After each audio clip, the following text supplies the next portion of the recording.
Por que esse exercício é interessante? Porque ele te força a pensar em duas soluções diferentes para alcançar o mesmo resultado. Em JavaScript existem várias maneiras de se resolver o mesmo problema e o ponto aqui agora não é avaliar performance, escalabilidade, nada disso. Se você está no início da sua jornada rumo à fluência em JavaScript, foca no que importa, que é solidificar os fundamentos e não se preocupa com performance do código. É o mesmo que querer aprender equação algébrica antes de aprender a somar, subtrair, multiplicar e dividir, beleza? Então, por razões didáticas, a gente só vai focar em resolver o mesmo problema de formas diferentes, entendendo o que a linguagem tem a oferecer. Então, para declarar minha função que vai receber uma string e retornar essa string invertida, já que com a invocação dessa função eu vou obter uma string invertida, eu posso chamar essa função de getReversedString, por exemplo, não posso? Então, const getReversedString recebe uma função com um parâmetro string e eu posso nomear esse parâmetro como string, porque string não é uma palavra-chave reservada da linguagem. E o ponto fundamental das duas resoluções que eu vou mostrar desse exercício é você entender que o fato da função receber uma string por parâmetro não necessariamente significa que eu preciso permanecer trabalhando com uma string dentro da função. Como assim?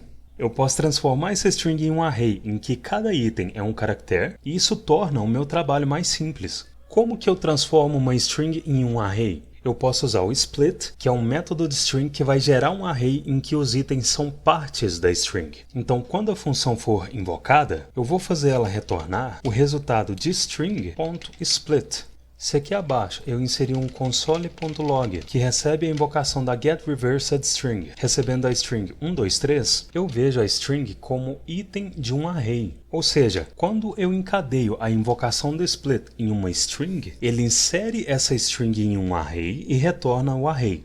Ótimo!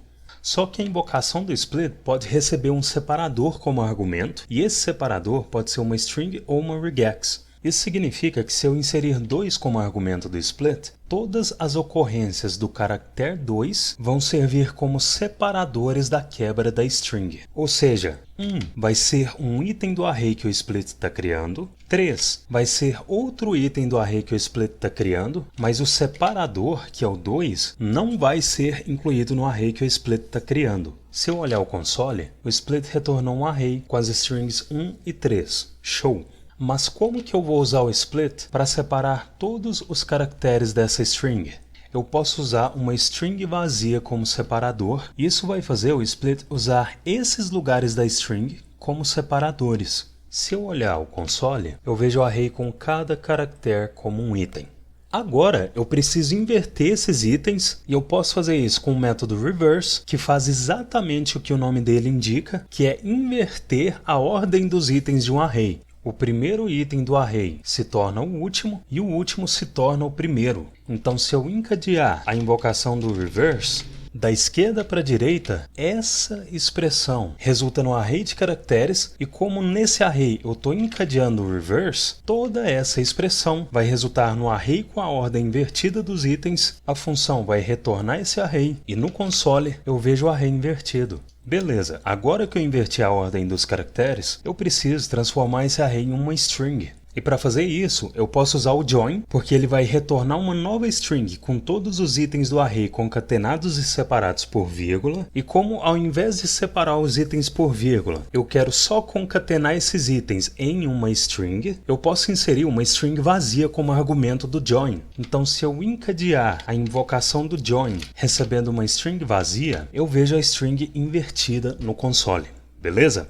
E para deixar esse encadeamento de métodos mais legível, eu vou quebrar a invocação desses métodos em linhas separadas. Então ótimo, eu implementei a função. E agora eu preciso implementar uma segunda versão dela que faz a mesma coisa, mas de forma diferente. Roger, tem como chegar nesse resultado sem converter essa string em array?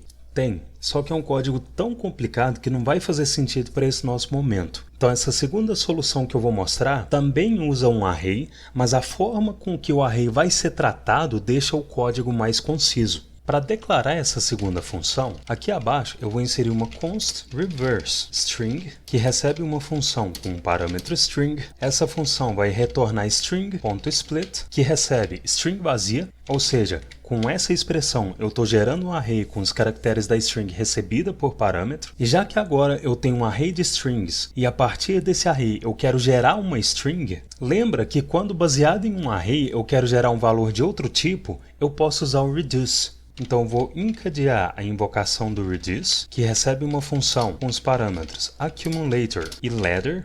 Vou passar como segundo argumento uma string vazia para representar que eu quero gerar uma string. E se essa função retornar o resultado de ladder concatenada a accumulator, eu vou quebrar as invocações desses métodos e observa o que vai acontecer aqui. É o seguinte, na primeira execução do reducer, que é essa função de callback que o reduce recebe, o accumulator recebe essa string vazia, ladder recebe o primeiro item do array, que vamos imaginar que vai ser o 1, e o reducer vai retornar o resultado da concatenação da string 1 com a string vazia. Ou seja, o reducer vai retornar o resultado dessa expressão, que é a string 1. Na segunda execução do reducer, ele vai concatenar 2, que é o segundo item do array, com o valor que o accumulator armazena. Qual o valor que o accumulator armazena?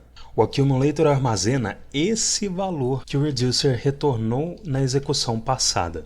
Então 2 concatenado a 1 resulta na string 21 e 21 é retornado pelo reducer. Na terceira e última vez que o reducer for executado, por que a terceira execução é a última?